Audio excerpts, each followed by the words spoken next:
नमस्कार। यह एक अनोखी, रोमांचक और शिक्षाप्रद कहानी है जो दिखाती है कि कैसे सादगी, ईमानदारी और बुद्धिमानी से जीवन की हर बड़ी समस्या का समाधान मिल जाता है। आइए कहानी शुरू करते हैं। बहुत पुराने जमाने की बात है। सुंदरनगर के पास एक छोटा सा गांव था, रामपुर। वहां दयानिधि नाम के एक विद्वान ब्राह्मण रहते थे, मगर वे बहुत निर्धन थे। दुर्भाग्य से उनके पास कोई स्थायी यजमानी, पूजा पाठ का काम नहीं थी। इसलिए वे दूर दराज के गांवों में जाकर कथा सुनाते थे और बदले में जो भी मिल जाता उसे लेकर घर चले आते थे। ब्राह्मण अविवाहित थे, इसलिए उन्हें धन इकट्ठा करने की खास जरूरत नहीं थी। वे एक बार कथा सुनाने के लिए निकलते तो लगभग 1 माह बाद ही वापस आते थे और अगले 1-2 माह के लिए राशन जरूर ले आते थे। उनका घर भी कोई बड़ा नहीं था, बस फूस का एक छोटा सा घर था। उसी में गुजारा करते थे, मगर वे हमेशा मस्त और प्रसन्न रहा करते थे। इस बात से उनके पड़ोसी ईर्ष्या करते थे कि दयानिधि हमेशा खुश रहता है, जबकि हम सब अपने घर गृहस्थी के चक्कर में सुख चैन गंवा बैठे हैं। उनके एक करीबी पड़ोसी तारकनाथ थे। वे भी पंडित थे। उनकी यजमानी भी बड़ी थी। 4-5 गांवों के लोग उनके यजमान थे। उन्हें बहुत ज्यादा दक्षिणा भी मिलती थी। फिर भी उनकी पत्नी शांति उनसे कभी खुश नहीं रहती थी और हमेशा लड़ती झगड़ती रहती थी। तारकनाथ को देखकर दयानिधि बस मुस्कुरा देते थे। इस बात से तारकनाथ अक्सर दयानिधि से चिढ़े रहते थे। तारकनाथ की पत्नी शांति कोई शांत प्रिय महिला नहीं थी। उसका गुस्सा हमेशा नाक पर रहता था, इसलिए वह पड़ोसियों से भी लड़ लिया करती थी, मगर दयानिधि से वह कभी नहीं लड़ती थी। जब भी वे दोनों आमने सामने आते तो हमेशा प्रेम से ही बातें करते थे। इस बात की चर्चा दबे छिपे पूरे गांव में होने लगी थी। चेतन नाम का गांव का एक बदमाश आदमी था जो इधर उधर लड़ाई कराने में माहिर था। उसने गांव वालों से यहाँ तक कह दिया कि तारकनाथ की पत्नी और दयानिधि में जरूर कुछ है। जब दोनों मिलते हैं तो बहुत प्यार से बातें करते हैं, बिल्कुल पति पत्नी की तरह। मगर जब अपनी पति तारकनाथ को देखती है तो वह किसी कुत्तिया की तरह भौंकने लगती है। अब यह गांव की बात थी। किसी स्त्री ने भी इस बात को सुन लिया तो उसने अपनी सहेली से बता दिया कि बहन, तुम नहीं जानती कि आजकल गांव में क्या क्या हो रहा है। तारकनाथ की पत्नी अब दयानिधि को पसंद करने लगी है। दूसरी स्त्री बोली, यह तो बहुत बुरी बात है। ऐसी बात है तो हमारे गांव की बदनामी हो जाएगी। मगर अकेले गलती तारकनाथ की स्त्री की नहीं है, इसमें दयानिधि का हाथ जरूर होगा। उसने लालच दिया होगा। हमें तो लगता है कि वह बाहर से बहुत पैसा कमाकर घर आता है और सारा पैसा तारकनाथ की पत्नी को दे देता है। जब 2 स्त्रियां इस तरह की बात कर रही थी तो और भी स्त्रियां इस बात को सुन ली। थोड़ी देर में पूरे गांव में फुसफुसाहट होने लगी कि ये तो हमारे गांव के लिए ठीक नहीं है। दयानिधि को तो गांव में रहना ही नहीं चाहिए। हमें दयानिधि का हुक्का पानी बंद कर देना चाहिए। गांव वाले यह बात खुद में बैठकर तय तो कर लिए, मगर अब किसी में इतनी हिम्मत नहीं थी कि तारकनाथ की पत्नी शांति से कोई बात करे। गांव में पंचायत बैठाने की बात चलने लगी थी। दयानिधि को तो पंचायत में बुलाया जा सकता था, मगर जब तक तारकनाथ की पत्नी पंचायत में नहीं आती तब तक कुछ नहीं हो सकता था।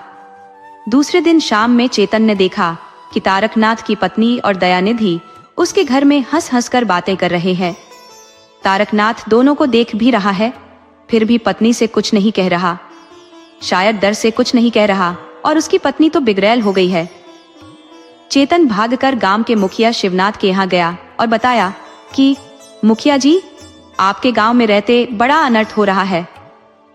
तारकनाथ की पत्नी खुल्लम खुल्ला व्यभिचार कर रही है। हमने अपनी आंखों से देखा है। शिवनाथ गांव का मुखिया था। एक दिन उड़ती खबर उसके पास भी आई थी कि तारकनाथ की पत्नी कुछ गलत कर रही है, मगर गलती दयानिधि की भी है। उसे पराई स्त्री से दूर रहना चाहिए। गांव में विद्वान बना फिरता है और व्यभिचार करता है। गांव के 10-11 लोगों ने भी शिवनाथ मुखिया से कहा कि तुम ही एक बहादुर आदमी हो जो तारकनाथ की पत्नी का मुकाबला कर सकते हो, और किसी में इतनी हिम्मत नहीं कि उसके सामने बोल दे। अब गांव की स्त्रियों का मान सम्मान तुम्हारे हाथ में है। व्यभिचार एक छुआछूत के रोग की तरह है। वह सड़े आलू की तरह है कि संपर्क में आने वाला दूसरा आलू भी सड़ने लगता है।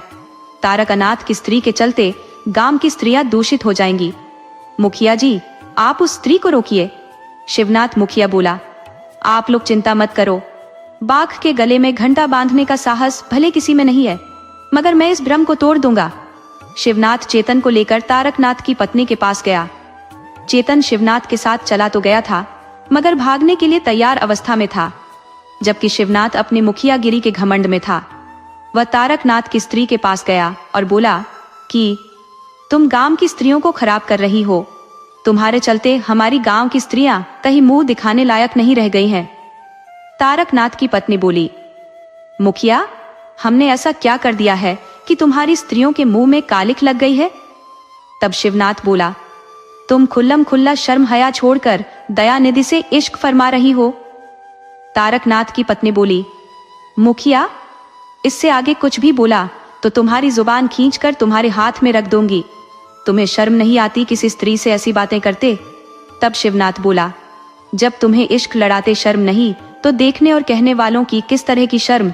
मैं एक बार नहीं 1000 बार कहूंगा, गली गली घूम घूम कर कहूंगा, घर के ऊपर चढ़कर चिल्ला चिल्ला कर कहूंगा कि तारकनाथ की स्त्री बदचलन है, हमारे गांव की नाक कटा रही है। इतना सुनना था कि तारकनाथ की स्त्री आपे से बाहर हो गई और शिवनाथ को खूंटे से बहुत मारा। चेतन तो स्त्री का क्रोधित रूप देखकर पहले ही भाग गया। शिवनाथ मार खाकर गिरता पड़ता किसी तरह जान बचाकर भागा।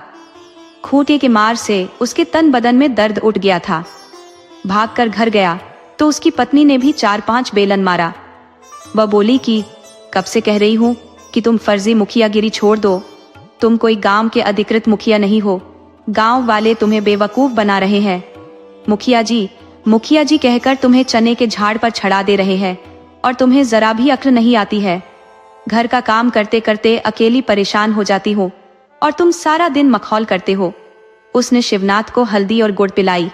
हल्दी गुड़ पुराने जमाने में मार खाने के दर्द की मशहूर दवा थी। गांव के 1-2 लोग शिवनाथ का हाल जानने आए कि शिवनाथ की पीठ किस तरह गई है, इसे दूसरे के फटे में टांग नहीं फंसानी चाहिए थी। गांव वालों ने झूठ मूठ का इसे माला क्या पहना दिया, ये अपने को सचमुच मुखिया समझ बैठा है। दरअसल हुआ ये था कि सुंदरनगर का राजा चक्रवर्ती एक गांव के आदमी को अपना मंत्री बना दिया था। उसका नाम निर्मल था।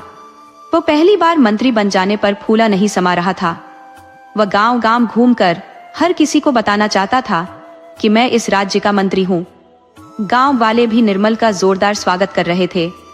वह रामपुर में आने वाला था कि राजा चक्रवर्ती को पता चल गया कि यह तो अपनी प्रसिद्धि बढ़ा रहा है। प्रजा के लोग यदि इससे प्रभावित हुए तो यही राजा बन जाएगा। इसलिए राजा नाराज होकर निर्मल को मंत्री पद से हटा दिया। अब मंत्री पद से हट जाने के कारण निर्मल रामपुर गांव नहीं जा सका। अब गांव वालों को क्या पता था कि निर्मल मंत्री पद से हट गया है। वे तो फूल माला लिए गांव से बाहर मंत्री निर्मल का इंतजार कर रहे थे। सुबह से इंतजार करते करते शाम होने लगी, मगर मंत्री नहीं आया। तभी किसी ने खबर दिया कि निर्मल तो अब मंत्री है ही नहीं, राजा ने उसे हटा दिया है। गांव वाले बड़ी उलझन में पड़ गए कि इस माला का क्या होगा। आखिर इस माला को तो किसी न किसी के गले में डालना ही पड़ेगा। उधर शिवनाथ की पत्नी बोली कि दिन भर घर में बैठे रहते हो, सारा काम मैं करती हूँ। अब बाजार जाना है, घर के जरूरी सामान खत्म हो चुके हैं, तो क्या बाजार में जाऊं? शिवनाथ बोला, भाग्यवान, नाराज काहे होती हो, मैं अभी बाजार से सामान ला देता हूँ।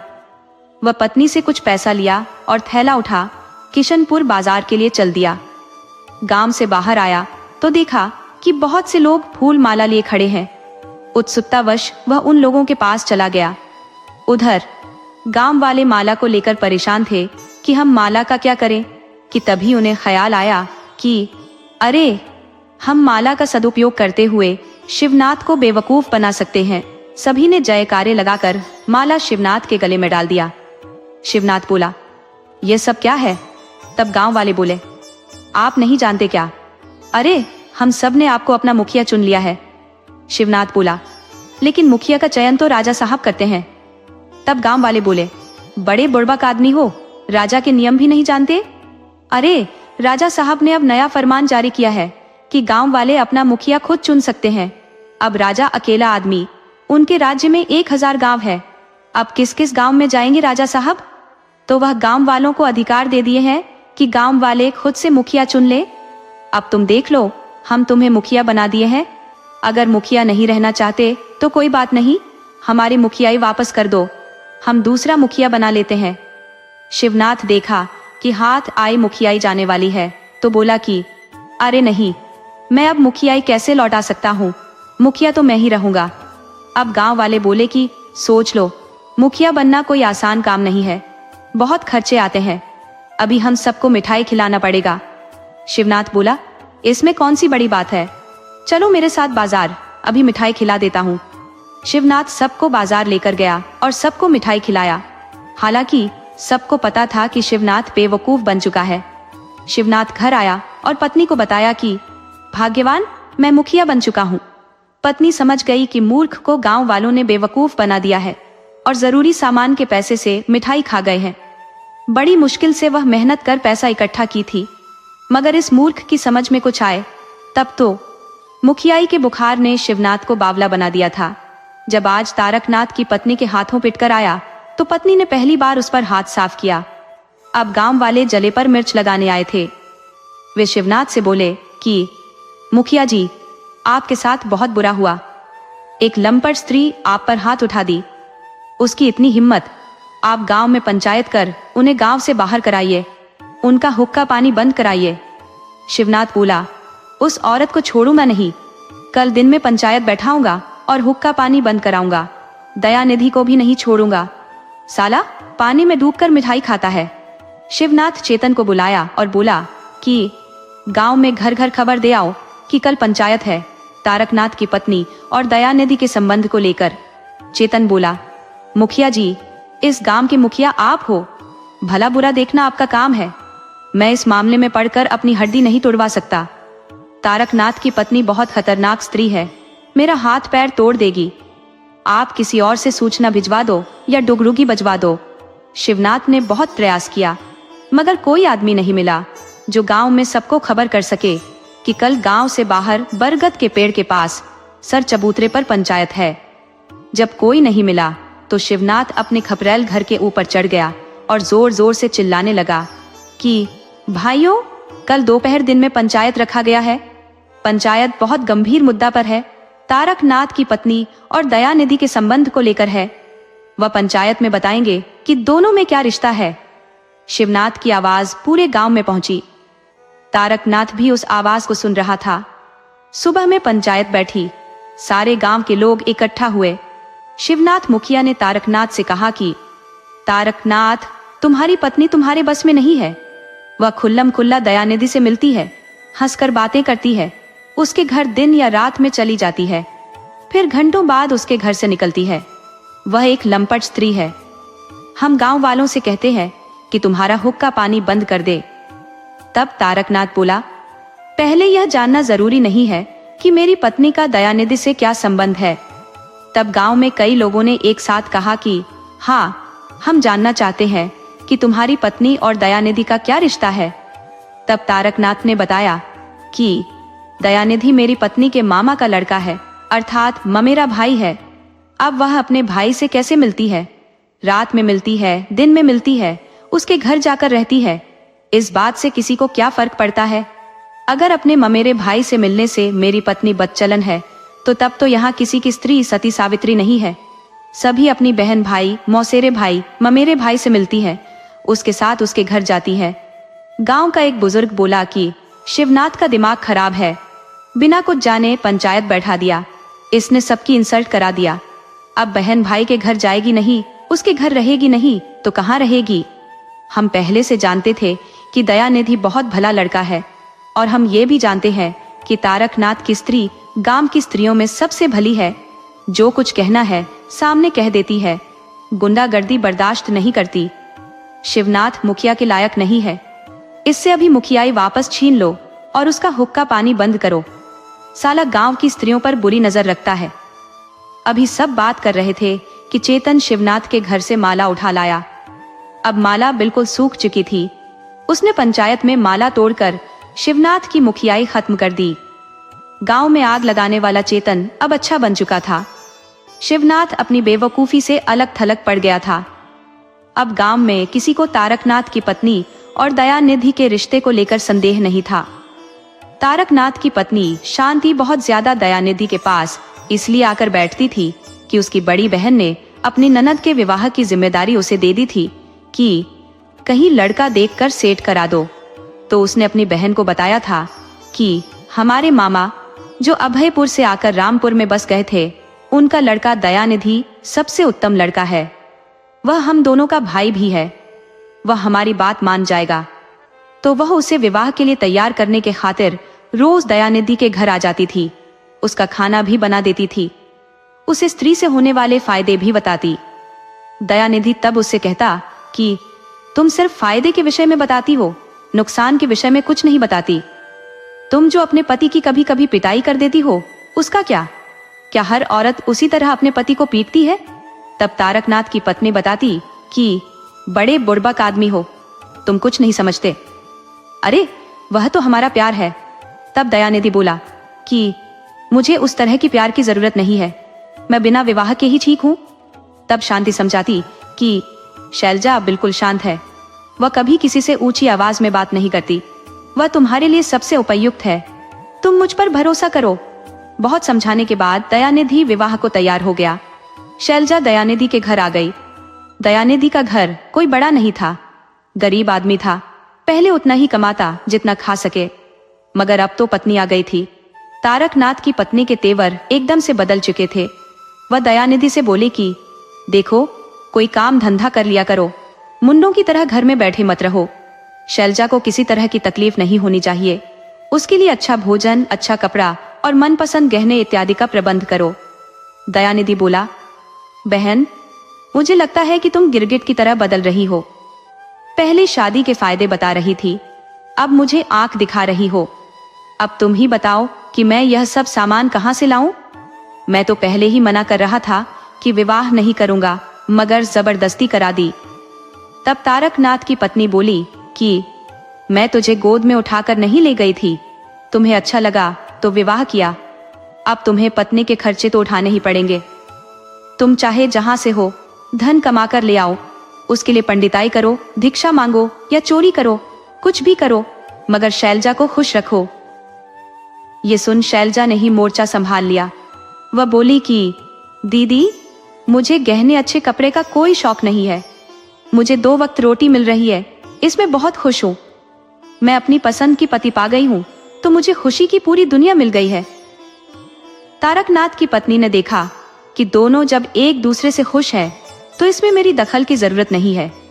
वह शांत हो गई और अपने घर चली गई।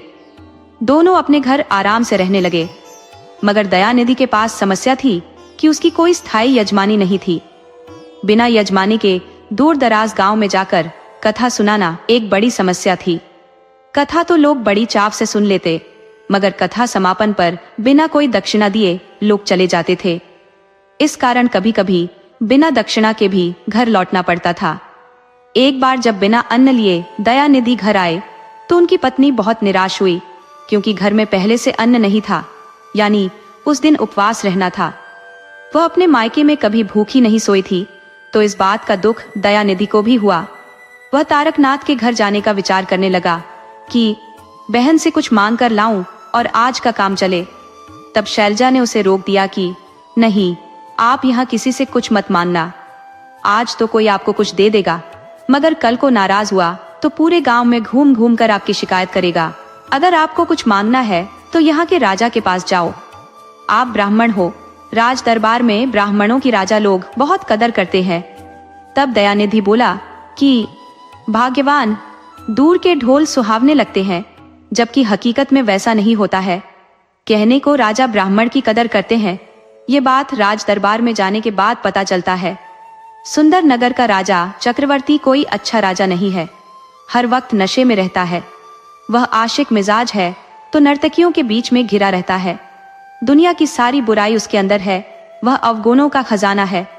विद्वान दरबार से भगाए जाते हैं और चाटुकार दरबार में स्थान पाते हैं, इसलिए आप मुझे उस स्थान पर मत भेजो।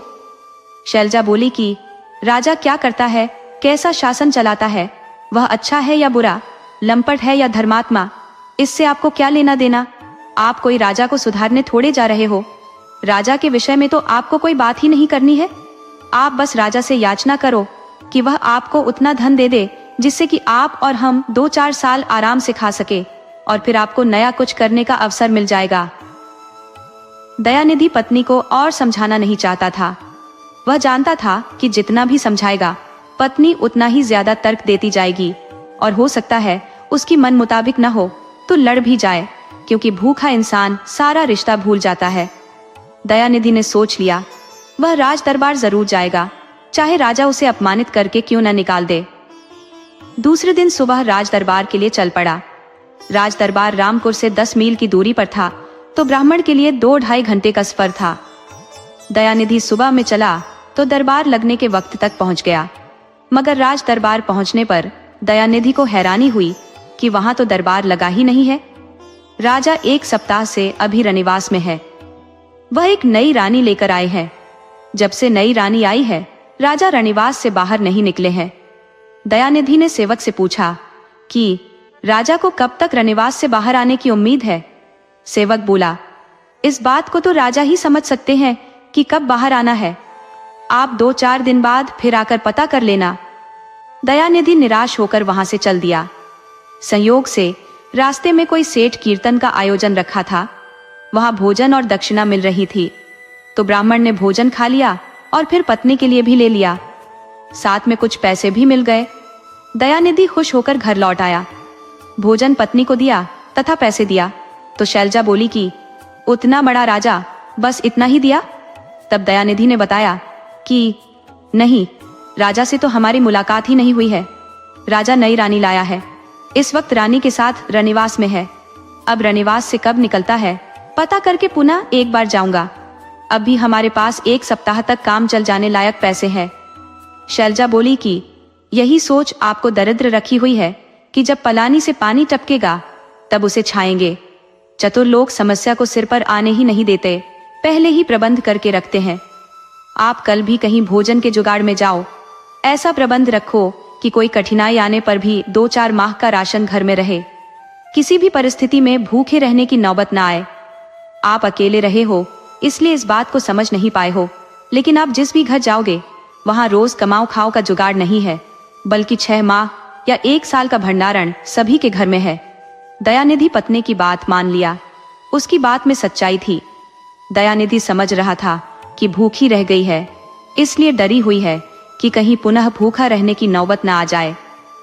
दूसरे दिन ब्राह्मण दूर गांव में किसी जुगाड़ के लिए चल दिया। उसे चलते चलते राजमार्ग मिल गया। उस रास्ते से कोई भी किसी भी राज्य में बिना रोक टोक आ जा सकता था। उस मार्ग से दूसरे राज्य के मंत्री या राजा दूर दूर के राज्य तक जाते थे। व्यापारी भी उसी मार्ग से व्यापार करते थे। दयानिधि कभी उस मार्ग पर नहीं गया था, तो उसे लगा कि यह सबसे अच्छी जगह है, या तो हम किसी से मान भी सकते हैं। दयानिधि आगे बढ़ चला तो देखा कि आगे एक राजा चला जा रहा है। उसके साथ पूरा लाव लश्कर है। राजा आगे चलकर एक कुएं के पास ठहर जाता है और अपने आदमियों से कहता है कि मुझे भोजन खिलाओ, मेरे भोजन का समय हो गया है। सेवकों को तो बस आदेश की जरूरत थी।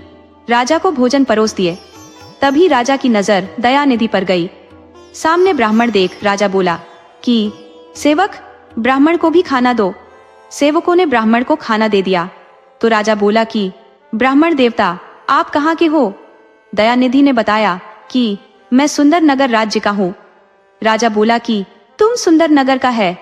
वह सेवकों से बोला कि यह ब्राह्मण हमारे दुश्मन राज्य का है, मारो इसे और भोजन सामने से छीन लो, इसे धक्के देकर दूर भगाओ। सेवकों ने ब्राह्मण के आगे से खाना छीन लिया, फिर मारा पीटा और धक्के देकर दूर भगा दिया।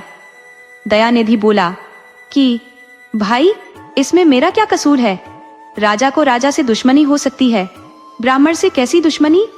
सेवक बोले, हम यह बात जानते हैं कि तुम निर्दोष हो, मगर हम मजबूर हैं राजा के आज्ञा का पालन करने के लिए। इस राजा का नाम बरली है, इसका राजा चक्रवर्ती से दुश्मनी है। तुम यहाँ से चले जाओ, तुम्हें किसी राजा के चक्कर में पड़ना ही नहीं चाहिए। दयानिधि बहुत अपमानित हो पुनः घर को चल दिया। सामने कोई खाना देकर और पुनः उसे छीन ले, यह एक मृत्यु के समान अनुभूति होती है। ब्राह्मण अपमानित हो घर आ गया और पत्नी से बताया तो वह भी इस घटना से स्तब्ध रह गई। वह ब्राह्मण को तसल्ली देते हुए बोली कि अच्छा हुआ जो आपने दुश्मन राजा का खाना नहीं खाया। आप अब अपने राजा के पास जाना, जो भी याचना करनी है अपने राजा से करना। ब्राह्मण फिर दूसरे दिन राज दरबार के लिए गया, लेकिन वहां पता चला कि राजा रणिवास से निकल गया है, लेकिन रंगशाला में एक नई खूबसूरत नर्तकी आ गई है, तो राजा उसकी सेवा में लगा हुआ है। अब तुम 2 दिन बाद ही आना। ब्राह्मण बोला कि नर्तकी की व्यवस्था बनवाने में राजा को कितना समय लगना है? राजा 1-2 घंटे में दरबार में आ जाएगा। तब सेवक ने बताया कि ब्राह्मण देवता, राजा 3-4 दिन से पहले रंगशाला से बाहर नहीं आने वाला। आप राजा और साधारण आदमी में अंतर समझिए और आप अपना वक्त बर्बाद करने में वक्त जाया मत करिए। जाइए, फिर बाद में आइएगा। दयानिधि पुनः घर आ गया। इस तरह दयानिधि के आने जाने में एक पखवाड़ा गुजर गया। राजा से कभी मुलाकात नहीं हुई। घर में रखा पैसा भी खत्म हो चला। दूसरा कोई जुगाड़ नहीं लग पाया। ब्राह्मण अब राज दरबार नहीं जाना चाहता था, मगर पत्नी के धकेल कर भेजने से पुनः राज दरबार के लिए चल दिया। इस बार राजा दरबार में बैठा था। वहां याचकों की भीड़ लग गई थी। दयानिधि से पहले एक ब्राह्मण की बारी राजा से मिलने की थी। वह राजा से मिला तो राजा का गुणगान करने लगा कि आप जैसा धर्मात्मा राजा इस जहां में नहीं है। आप जैसा दानवीर भी इस वक्त कोई धरती पर नहीं है। आप जैसा प्रजा का ख्याल करने वाला दूसरा नहीं है। आप याचकों के भगवान हो, गरीबों के पालनहार हो। अब मैं अपने छोटे मुंह से महान राजा का कितना वर्णन करूं, आप वर्णन से परे हो। राजा उस ब्राह्मण की बात सुनकर 100 स्वर्ण मुद्राएं इनाम में दे दिया। वह राजा का जयकारा करता हुआ चला गया। दयानिधि ने मन में सोच रखा था कि राजा को अच्छी सलाह देगा कि राजा प्रजा के ख्याल रखने के लिए ज्यादा नहीं तो 1 घंटा राज दरबार में बैठे। एक अच्छा राजा नर्तकियों से दूर रहता है। दयानिधि राजा के सामने गया तो पहले उलाहना दिया कि आपके दरबार में तो ब्राह्मणों की कोई कदर नहीं है। आप नर्तकी की व्यवस्था के लिए कई दिन समय दे देते हो, मगर ब्राह्मण आपके दरवाजे से खाली चला जाता है। प्रजा अपनी फरियाद कहे बगैर लौट जाती है। आप पहले ब्राह्मण, साधु संत, प्रजा, उसके बाद रनिवास और फिर कभी कभी रंगशाला में समय दें। राजा बोला कि तुम याचना करने आए हो या उपदेश देने? तब ब्राह्मण बोला कि आया तो याचना के लिए ही हूं, मगर राजा में कमी देखा तो टोक दिया। राजा ब्राह्मण की बात से जल भुन गया था। उसने सैनिकों को आदेश दिया कि इसे दक्षिणा में 10 कोड़े लगाओ और दरबार से बाहर भगाओ। सैनिकों को आदेश की जरूरत थी। मार पीट कर ब्राह्मण को भगा दिया। ब्राह्मण खाली हाथ घर लौट आया तथा पत्नी को बताया कि राजा ने लेने देने की बात दूर, कोड़े से पिटवा दिया। तुम जबरदस्ती मुझे दरबार भेजती हो। ब्राह्मणी को खुद पर पछतावा हुआ कि नाहक पति को राज दरबार भेजती थी। राजा इसे कोड़े से पिटवा दिया। ब्राह्मण बोला, भाग्यवान, अब जो हो गया उसके लिए पछतावा मत करो। मैं कभी हार मानने वालों में से नहीं हूं। मुझे पता चला है कि कल्याणपुर एक नगर है जहां का राजा सूर्यकांत है। वह परम दयालु और महादानी राजा है। मैं कल उस राजा के राज्य के लिए जाऊंगा और उस राजा से अपने लिए याचना करूंगा। शैलजा बोली कि आप इस तरह मुझे घर में अकेली छोड़कर कैसे जाओगे? आप पहले 1-2 माह के भोजन का प्रबंध मेरे लिए कर दो, फिर मेरी देखरेख के लिए अपनी बहन से बोलकर जाना। ब्राह्मण बोला, मुझे समझ नहीं आ रहा कि मैं 1 माह का सामान कहां से ले आऊं। शैलजा बोली कि मेरे पास सोने की चूड़ियां हैं, उसी में से एक बेच दो या फिर गिरवी रख दो। ब्राह्मण ने अब देर नहीं किया। 1 दिन में ही सारा प्रबंध कर दिया और दूसरे दिन कल्याणपुर नगर के लिए चल पड़ा। कल्याणपुर नगर कोई नजदीक में नहीं था, फिर भी ब्राह्मण पूरी ताकत लगाकर चल दिया। वह सुबह का चला, अविरल रूप से दोपहर तक चलता रहा। ब्राह्मण अब एक घनघोर जंगल में था। ब्राह्मणी ने घर से 3 लिट्टी और थोड़ा गुड़ ब्राह्मण को दोपहर में खाने के लिए बांध दिया था। ब्राह्मण ने जंगल में जब एक तालाब देखा तो सोचा कि मुझे पहले भोजन खा लेना चाहिए। ब्राह्मण जल्दी से तालाब में स्नान किया और भगवान का नाम ले लिट्टी खाने बैठ गया। ब्राह्मणी ने तीनों लिट्टी एक बराबर की बनाई थी, तो ब्राह्मण दुविधा में पड़ गया कि पहले किसको खाऊं? ब्राह्मण बोला कि पहले किसको खाऊं? इसको खाऊं कि उसको खाऊं या फिर बीच वाले को खाऊं? उधर तालाब के अंदर 3 देवता विराजमान थे। देवताओं ने सोचा कि यह ब्राह्मण बहुत तेजस्वी भी हो सकता है। हमने सुन रखा है कि भृगु ऋषि समुद्र को पी गए थे। ये कोई उतावला ब्राह्मण है, हम तीनों को खा सकता है। उनमें से एक बोला कि बड़े भाई, तुम उस ब्राह्मण को कोई खाने पीने की चीज दे आओ, वह बहुत भूखड़ लग रहा है। सबसे बड़े देवता ने कोई विलंब नहीं किया कि ब्राह्मण का मूड है, कब बिगड़ जाए, इससे पहले इसके खाने की समस्या हल कर देता हूँ। देवता तालाब से बाहर आए और बोले कि ब्राह्मण देवता, तुम क्या खाऊं खाऊं लगा रखे हो? लो ये थैला, अब कभी आपको खाऊं खाऊं नहीं कहना पड़ेगा। इसमें हाथ डालो और मनचाही मिठाई, मनचाहा भोजन जो चाहो निकाल कर खाओ। ब्राह्मण ने वह थैला ले लिया। ब्राह्मण को कब से जलेबी खाने की इच्छा हो रही थी, मगर नहीं मिल पा रही थी। आज ब्राह्मण को मनचाही चीज मिल गई थी। तो ब्राह्मण बोला कि देवता जी, इसमें मिठाई एक बार निकलकर बंद हो जाएगी, यह हमेशा निकलती रहेगी। तब देवता ने बताया कि यह अक्षय पात्र है, यह आपके साथ उम्र भर रहेगा। आपके मरने के बाद फिर हमारे पास आ जाएगा, लेकिन अभी आप मरने की चिंता न करो, आपकी उम्र अभी 100 साल बाकी है। थैला देकर देवता तालाब के जल में विलीन हो गए।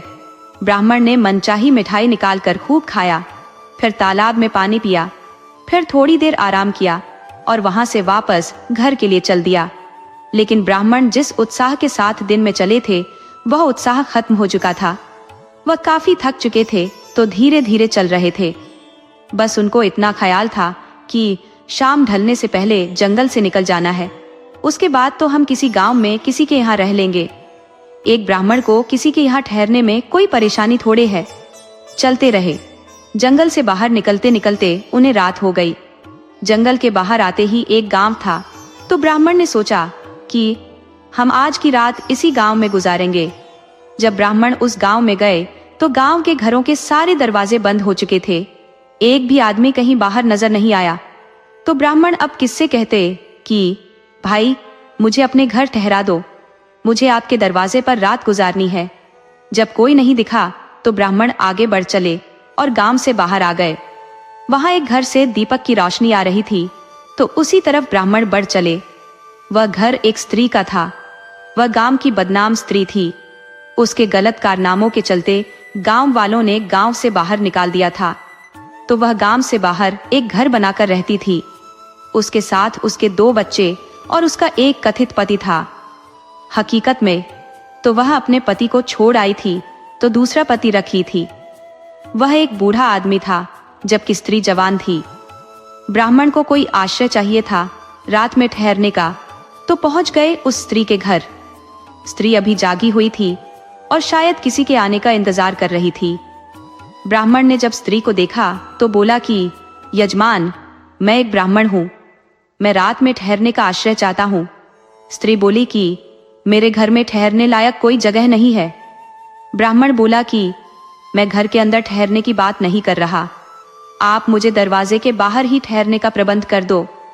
स्त्री बोली कि मेरे घर में अतिथि के खिलाने लायक कुछ नहीं है, मेरे बच्चे और मैं अभी भूखे सोने पर मजबूर हैं, आप यहां से कहीं और जाओ। ब्राह्मण समझ रहा था कि स्त्री झूठ बोल रही है। घर के आंगन में बोरी में रखा अनाज साफ दिखाई दे रहा है। जिसके घर में अनाज रखा हो वह भूखे कैसे रह सकता है? फिर भी ब्राह्मण बोला कि देवी, आपको भोजन का प्रबंध करने की जरूरत नहीं है, मैं अपने साथ बहुत सारी मिठाई लेकर आया हूं, उसमें से आप भी खाओ, बच्चों को खिला दो। आप अपने घर से बर्तन ले आओ। स्त्री बर्तन ले आई तो ब्राह्मण ने उस पिचके हुए झोले से बहुत सारी मिठाई निकाल दी। उस स्त्री की आंख फटी की फटी रह गई कि ब्राह्मण के पास कोई जादुई थैला है। इस पिचके हुए झोले से इतनी मिठाई कैसे निकल गई? वह ब्राह्मण के ठहरने का प्रबंध अपने घर के अंदर कर दी। ब्राह्मण ने घर के अंदर सोने से मना किया तो बोली कि आप मेरे अतिथि हो, मैं आपको घर के बाहर नहीं सोने दे सकती, आप घर के अंदर शयन करो। आप डरो नहीं, मैं कोई गलत स्त्री नहीं हूं, मैं आपके मान सम्मान का ख्याल करूंगी। स्त्री के कहने पर ब्राह्मण उसके घर के अंदर सो गया। दिन भर का थका था तो जल्दी नींद आ गई। उधर स्त्री थैला चुराने के जुगाड़ में लग गई। वह रात में उसी तरह का एक थैला तैयार कर ली और ब्राह्मण का थैला चुराकर घर में ले गई। उसमें से बहुत सारी मिठाई निकाली तो उसे पता चल गया कि झोला जादुई है। उसने कुछ मिठाई नकली झोले में डालकर ब्राह्मण के पास रख दी। ब्राह्मण सुबह में जागा तो उसे घर जाने की जल्दी थी। वह थैला उठाया और घर को निकल गया। वह घर पहुंचकर थैले के विषय में पत्नी को बताया कि मैं एक अक्षय पात्र लाया हूं, इसमें से जो भी मांग करोगी तुम्हें वही खाना मिल जाएगा। शैलजा उत्सुकतावश रसगुल्ला की इच्छा रख हाथ डाली तो उसमें से एक पेड़ा निकल आया। 5 पेड़े निकलते ही झोला खाली हो गया। शैलजा बोली कि मजाक करने का क्या खूब तरीका निकाले हो। अरे, इस गरीबी में भी कोई मजाक करता है? ब्राह्मण बोला, भाग्यवान, मैं कोई मजाक नहीं कर रहा, बल्कि सच कहा था, परंतु दुर्भाग्य से मैं लुट गया हूं। मुझे रास्ते में एक स्त्री ने लूट दिया है। ब्राह्मण पत्नी से उस स्त्री की सारी कहानी बताया तो वह भी समझ गई कि ठगनी स्त्री ने ब्राह्मण को लूट दिया है। ब्राह्मण बोला कि देवी, आप चिंता मत करो, मैं पुनः जाता हूं।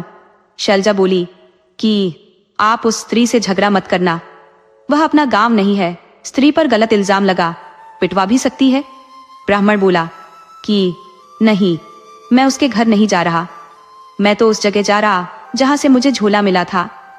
उधर ब्राह्मण जब तक उस स्त्री के घर था तब तक तो झोले से मिठाई निकला, मगर ब्राह्मण के जाते ही वह झोला मिठाई देना बंद कर दिया। स्त्री समझी कि ब्राह्मण जादूगर था, अपने साथ जादू लेकर चला गया। इधर ब्राह्मण पुनः उस तालाब के पास चले आए और पहले दिन की तरह तालाब में स्नान किए। फिर भगवान का नाम लेकर लिट्टी खाने बैठे और बोले कि इसको खाऊं कि उसको खाऊं कि बीच वाले को खाऊं। तब उस तालाब के बड़े देवता ने मजले से बोला कि भाई, तुम उस ब्राह्मण को ले जाकर कुछ दो, नहीं तो वह हम सबको खाने पर तुला हुआ है। अब तालाब से मझला देवता निकला और बोला कि ब्राह्मण देवता, तुम आज यह मुर्गी ले जाओ, ये रोज एक सोने का अंडा देती है, तुम इस मुर्गी से अपनी गरीबी दूर कर सकते हो, ये मुर्गी 100 साल तक जिंदा रहेगी। जब ब्राह्मण को सोने का अंडा देने वाली मुर्गी मिल गई तो वह जल्दी से उसे लेकर घर चल दिया, मगर लाख प्रयास के बाद भी उस स्थान तक ही पहुंच सका। रात हुई तो न चाहते हुए ब्राह्मण को उस स्त्री के घर ठहरना पड़ा। ब्राह्मण के घर पहुंचते ही स्त्री ने झोले से बहुत मिठाई निकाल ली, यानी झोला मिठाई देने लगा। तो स्त्री ब्राह्मण की खूब सत्कार की, खूब खिलाया पिलाया, मगर आज ब्राह्मण ने उस स्त्री से मुर्गी के विषय में नहीं बताया। फिर भी स्त्री ब्राह्मण पर ध्यान देने लगी, उसका ध्यान मुर्गी पर था। आधी रात में स्त्री ने देखा कि मुर्गी एक सोने का अंडा दे दी है, तो वह उस अंडे को उठा ली और मुर्गी को उठाकर घर में ले गई और उसी तरह की एक मुर्गी ब्राह्मण के थैले में रख दी। ब्राह्मण सुबह उठा और फिर अपने घर चला आया और पत्नी से बताया कि यह मुर्गी सोने का अंडा देने वाली है। इस बार भी मैं उस स्त्री के घर ही ठहरा था, मगर मुझे लगता है कि स्त्री ने कोई इस बार चाल नहीं किया है। तभी मुर्गी ने एक साधारण अंडा दे दिया। ब्राह्मण अपना माथा पीट लिया कि स्त्री फिर मेरे साथ ठगी कर ली, मैं पुनः उस तालाब के पास जाऊंगा। आप 3 लिट्टी तैयार करो। शैलजा बोले कि बहुत थक गए हो, कल सुबह जाना। ब्राह्मण बोला कि ठीक कहती हो, भाग्यवान। वह दूसरे दिन लिट्टी तैयार कर दी तो ब्राह्मण उसे लेकर जंगल के लिए प्रस्थान कर गया। शत्रु संहारक मूसल और आखिरी चाल ब्राह्मण उसी तालाब के पास जाकर फिर तालाब में स्नान किया और लिट्टी खाने बैठ गया कि इसको खाऊं कि उसको खाऊं या बीच वाली को खाऊं। यह बात जब तीनों देवता सुने तो छोटे भाई से बोले कि भाई, इस बदमाश ब्राह्मण से तुम ही हमें मुक्ति दिला सकते हो। लगता है ब्राह्मण के पास सब कुछ है, मगर अपने दुश्मन से परेशान है, इसे कोई हथियार दो। छोटा देवता जल से बाहर आया और बोला कि ब्राह्मण देवता, आप किसी दुश्मन के सताए लगते हो। ब्राह्मण बोला कि पूछिए मत कि मैं कितना सताया गया हूं। देवता बोला कि लो, मैं एक शत्रु संहारक मूसल देता हूं। यह मूसल से तुम जिस शत्रु को ठीक करना चाहो कर सकते हो। तुम जिस दुश्मन को जितना मारने का आदेश दोगे तो यह उतना ही मारेगा। किसी को जान से मारने का आदेश दोगे तो यह जान से भी मार देगा। तुम्हारे सिवा कोई भी इस मूसल को हाथ लगाएगा उसे भी बहुत मारेगा। इसलिए इस मूसल को बहुत संभाल कर रखना। ले जाओ, अपना काम सिद्ध करो। ब्राह्मण मूसल लेकर चल पड़ा। आज जानबूझकर उस स्त्री के घर ब्राह्मण ठहरा। स्त्री ने ब्राह्मण का खूब सत्कार किया और बोली कि ब्राह्मण देवता, रोज पता नहीं कहाँ आते जाते रहते हो। अरे इतना भाग दौड़ की क्या जरूरत, आप मेरे घर में ही रहा करो। मैं आपको वह हर सुख पहुंचाऊंगी जो आपकी स्त्री पहुंचाती है। वैसे मैं कोई बुरी स्त्री नहीं हूँ, सिर्फ आपके लिए ऐसा कर सकती हूँ। ब्राह्मण बोला, क्यों नहीं, क्यों नहीं, आप बहुत भली स्त्री हो, तभी तो मैं बार बार आ जाता हूँ। वैसे अभी मैं तुम्हारे घर स्थायी नहीं रह सकता, अगले माह से आऊंगा तो एक पखवाड़ा रहूंगा। स्त्री यह सुन बहुत खुश हुई, लेकिन उसका ध्यान मूसल पर था। सोची कि जब रात में ब्राह्मण सो जाएगा तो मूसल चुरा लूंगी। रात हुई तो वह मूसल पर हाथ लगा दी, मगर यह क्या, मूसल उस स्त्री को मारने लगा। चीख पुकार सुन ब्राह्मण जग गया तो स्त्री जान बचा लेने की दुहाई देने लगी। ब्राह्मण बोला कि मूसल, यदि यह स्त्री मेरा सामान लौटा देती है तो तुम इसे मारना पीटना बंद कर देना, अगर नहीं लौटाती है तो अपना काम जारी रखना। स्त्री का पति 1 मिनट में मुर्गी और थैला लेकर आ गया तो मूसल ने मारना पीटना बंद कर दिया। सुबह में ब्राह्मण सामान लेकर घर आ गया। ब्राह्मणी अक्षय पात्र और सोने का अंडा देने वाले मुर्गी पाकर खुश हुई। तब ब्राह्मण ने चेतावनी दी कि इस मूसल को साधारण मूसल मत समझना, कभी हाथ मत लगाना वरना बहुत मारेगा। ब्राह्मण ने सारा किस्सा कह सुनाया तो ब्राह्मणी बोली, जब मूसल आपका कहा मानता है तो इससे कह दो कि मेरी पत्नी को कभी मत मारना, तो यह मुझे नहीं मारेगा। इतनी सी बात के लिए आप भी भयभीत रहोगे और मैं भी। ब्राह्मण बोला, यह तो मैं सोचा ही नहीं था। ब्राह्मण ने बोल दिया तो मूसल ब्राह्मणी को नहीं मारा। अब ब्राह्मण के पास किसी चीज की कमी नहीं थी। सुखी सुखी 2 प्राणी रहने लगे। जीवन में चाहे कितनी भी गरीबी और समस्याएं हो, अगर आप धैर्य और बुद्धिमानी से काम ले तो हर ठग और अन्याय को मात दी जा सकती है। हमेशा अपनी ईमानदारी पर भरोसा रखें और सही वक्त का इंतजार करें।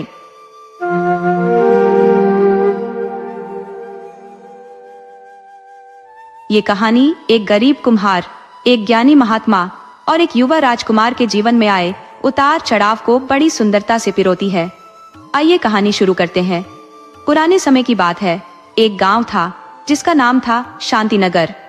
उसी गांव में कबीर नाम का एक निर्धन कुम्हार रहता था। कबीर मिट्टी के बर्तन बनाने में माहिर था। वह एक बेहतरीन कलाकार था। वह केवल साधारण घड़े ही नहीं बनाता था, बल्कि मिट्टी की बहुत ही अद्भुत और सुंदर मूर्तियां भी बनाता था। लेकिन उसकी कलाकारी का कोई मोल जानने वाला नहीं था। शांतिनगर और उसके आसपास के गांवों में सिर्फ गरीब लोग ही बसते थे, इसलिए वे लोग सिर्फ साधारण मिट्टी के बर्तन जैसे घड़ा, हांडी, सुराही और दिए ही खरीद पाते थे। लेकिन कबीर अकेला कुम्हार नहीं था। उसी गांव में केशव नाम का एक और कुम्हार अपने बड़े परिवार के साथ रहता था। केशव अपने मिट्टी के बर्तन बनाकर घर घर घूमकर बेचा करता था। कबीर अकेला रहता था, इसलिए वह अपने घरेलू काम पूरे करने के बाद ही बर्तन बेचने निकलता। तब तक केशव घर घर जाकर अपने सारे बर्तन बेच चुका होता था। बाजार में देरी से पहुंचने के कारण कबीर के मुश्किल से 1 आध बर्तन ही बिक पाते और कभी कभी तो वह बिना कुछ बेचे ही लौट आता। कबीर बड़ी मुश्किल से अपने भोजन का प्रबंध कर पाता था। कबीर के जीवन की एक बड़ी समस्या यह थी कि उसका अपना कोई घर नहीं था। उसने गांव के साहूकार लालची राम से एक छोटी सी झोपड़ी किराए पर ली हुई थी। लालची राम स्वभाव से बहुत बुरा आदमी था। वह अक्सर लोगों को अपनी शेखी बघारते हुए कहता था कि लालची राम ही ऐसा कलाकार है जो पत्थर के रेत से भी तेल निकाल सकता है। वह यह भी दावा करता था कि उसे मुर्गे से अंडा और बकरे से दूध निकालना आता है। गांव वाले उसकी बातों को मजाक समझते थे, मगर उसके कहने का असली अर्थ केवल कबीर जैसे लोग ही समझते थे। लालची राम उस झोपड़ी का किराया 1 दिन का 1 चांदी का सिक्का लेता था। इस हिसाब से 1 महीने में 30 सिक्के बनते थे। अगर कबीर किसी महीने यह पैसे नहीं चुका पाता था तो लालची राम उससे 1.5 ब्याज सूद वसूलता था, यानी 30 सिक्कों के बजाय 45 जोड़ देता था। वह जबरन वसूली भी करता था। यदि कबीर पैसे देने से मना करता या कोई बहाना बनाता तो वह तुरंत सारे बर्तन तोड़ने और झोपड़ी को तत्काल खाली करने का आदेश सुना देता था। इस तरह लालची राम गरीब लोगों के रेत से तेल निकालता था। कबीर आजाद होते हुए भी उसका गुलाम बन चुका था। गांव में दयालु काका नाम के एक बुजुर्ग रहते थे। उन्होंने अपनी जिंदगी के 80 पतझड़ और उतने ही बसंत देखे थे। उन्हें जिंदगी के हर तरह के अनुभव याद थे। सबके सामने तो वह कबीर से कुछ नहीं कहते, मगर जब वह अकेले मिलते तो उसे समझाते कि बेटा, जब तक तुम लालची राम के इस जाल को नहीं तोड़ोगे, तब तक इस गुलामी से बाहर नहीं निकल पाओगे। उन्होंने हैरानी जताई कि अरे, झोपड़ी का भी कोई इतना किराया लेता है? काका ने बताया कि जितना पैसा लालची राम इस झोपड़ी का लेता है, उतने में तो किसी नगर में शानदार घर किराए पर मिल जाते हैं। उन्होंने कबीर से कहा कि वह किसी दूसरे गांव जाकर पूछ कर देखे, कोई भी झोपड़ी का किराया नहीं लेता। लोग तो शौक से अपने जमीन देकर लोहार, बढ़ई, नाई, धोबी, कुम्हार और ब्राह्मण को बसाते हैं। वे बदले में पैसा नहीं लेते, बल्कि जमीन भी मुफ्त में उनके नाम कर देते हैं। जिस गांव में ये 5 तरह के लोग नहीं रहते, उस गांव को बहुत मुश्किलों का सामना करना पड़ता है।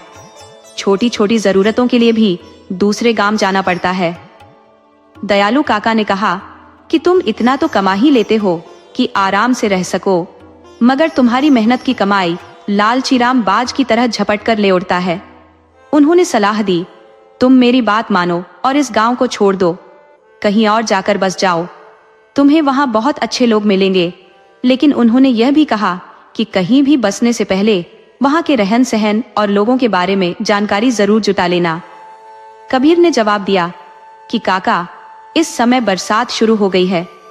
हम इस मौसम में न तो कोई नया काम शुरू कर सकते हैं और न ही घर बदल सकते हैं। उसने कहा, अब हमें 3-4 माह तो इसी गांव में रुकना पड़ेगा। उस दिन कबीर को जंगल में रहने वाले एक महात्मा जी को 4 घड़े मुफ्त में पहुंचाने थे। महात्माओं के पास पैसे तो होते नहीं, बस वे आशीर्वाद देते हैं। कबीर 4 घड़े लेकर महात्मा जी के पास गया और उन्होंने घड़े ले लिए। लोग भले ही सोचते हैं कि महात्मा या सन्यासी कुछ मोल नहीं देते, लेकिन सच तो ये है कि महात्मा मोल नहीं बल्कि अनमोल चीज देते हैं, जिसका कोई मूल्य नहीं होता। जब कबीर महात्मा जी के पास पहुंचा, उसी समय एक दूसरा आदमी भी वहां आया हुआ था। वह व्यक्ति बहुत परेशान दिख रहा था। उसने महात्मा जी से कहा कि मेरी मदद करे, मेरा धंधा अपने गांव में नहीं चल रहा है। मेरे गांव के लोग बहुत बुरे हैं, वे बात बात पर झगड़ने लगते हैं, उधारी मांगने पर लड़ाई शुरू कर देते हैं। मेरा उस गांव में जीना मुश्किल हो गया है। आप कृपा करके मुझे बताएं कि मैं किस गांव या नगर में जाऊं जहां सभी लोग शांत प्रिय हों और झगड़ालू ना हो।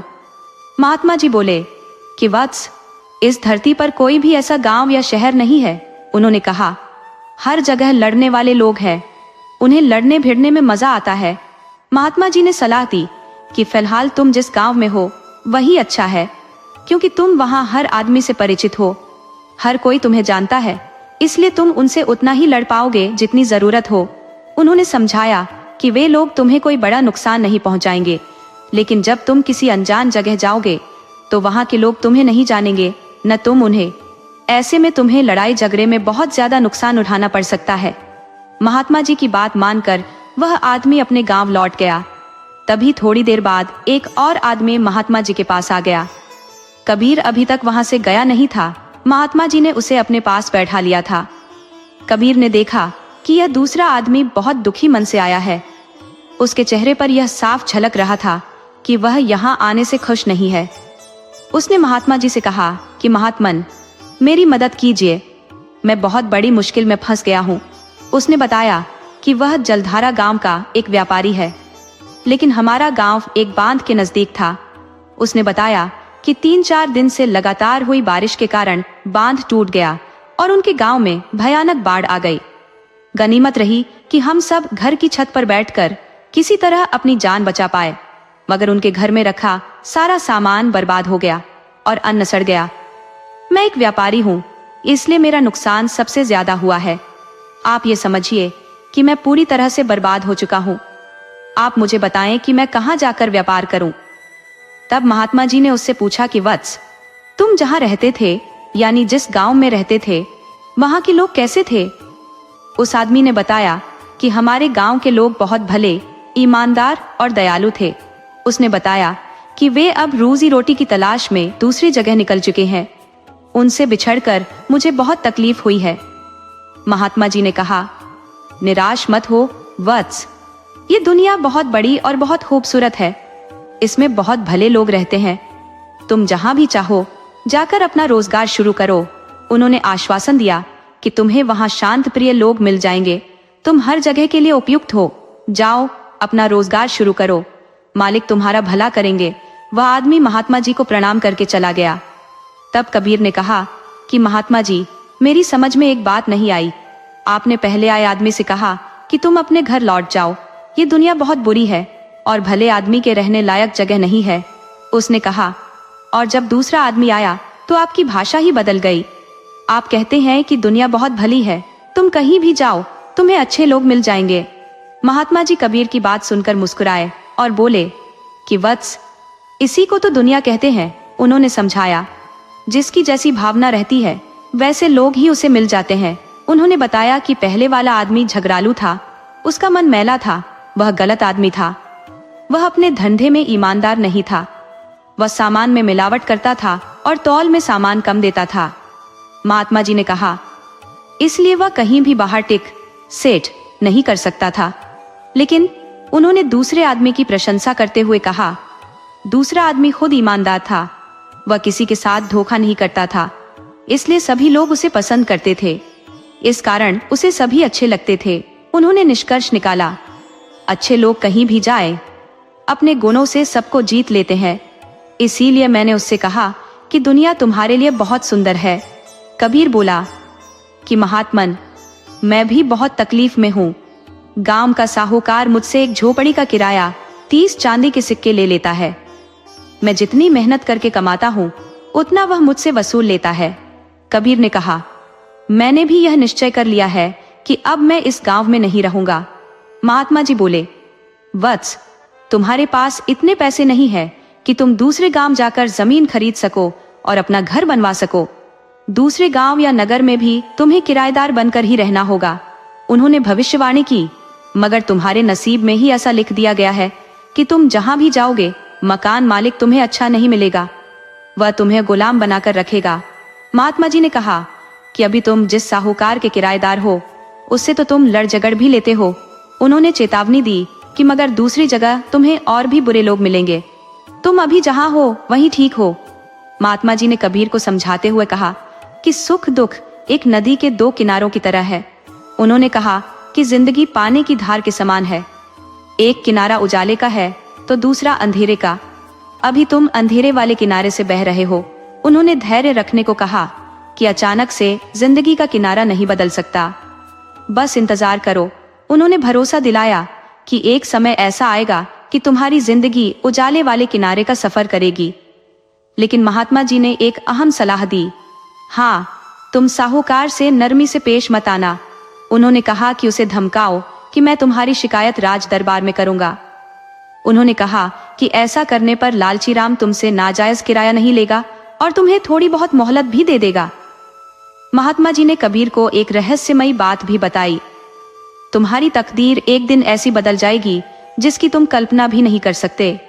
उन्होंने कहा, मैं उस बात को अभी नहीं बता सकता वरना तुम पागल हो जाओगे। महात्मा जी ने कबीर को वहां से जाने को कहा क्योंकि उसका काम का नुकसान हो रहा था।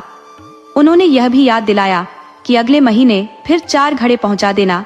उन्होंने कारण बताया कि बरसात के दिनों में ये घड़े 1 महीने में ही खराब हो जाते हैं और उनमें काई लग जाती है। कबीर मन ही मन महात्मा जी पर नाराज होता हुआ वहां से चला आया। वह सोचने लगा कि यह महात्मा तो मेरी गरीबी में फिर से मेरा आटा गीला करने पर तुला हुआ है। उसने सोचा, अगर इसे हर महीने 4 घड़े देने पड़े तो मेरी तो खटिया खड़ी हो जाएगी। उसने शिकायत की कि यह महात्मा केशव से कभी घड़ा नहीं मांगते। गजब जमाना है, सभी कमजोर को ही सताते हैं। जब कबीर घर पहुंचा तो साहूकार लालची राम पहले से ही खड़ा था। कबीर को देखते ही वह क्रोध में बरस पड़ा कि तुमने पिछले माह का किराया नहीं दिया। उसने हिसाब बताया कि उस माह के 45 और इस माह के 30 कुल 75 सिक्के हुए। उसने धमकी दी, मुझे सभी पैसे अभी के अभी चाहिए वरना मैं तुम्हारे घड़े निकालकर झोपड़ी से बाहर फेंक दूंगा। कबीर महात्मा जी के यहाँ से पूरी तरह आत्मविश्वास से भरा फूल चार्ज होकर आया था। वह साहूकार पर गुस्से से बरस पड़ा कि मैं पिछले 2 साल से कह रहा हूँ कि तुम्हारी छत पलानी बरसात में टपकती है, इसकी मरम्मत करा दो, मगर तुम सुनते नहीं। उसने कहा, कहीं भी किसी झोपड़ी का 30 चांदी का सिक्का किराया नहीं है? उसने आरोप लगाया, तुम मेरे भोलेपन का फायदा उठाकर बहुत ज्यादा वसूली कर रहे हो।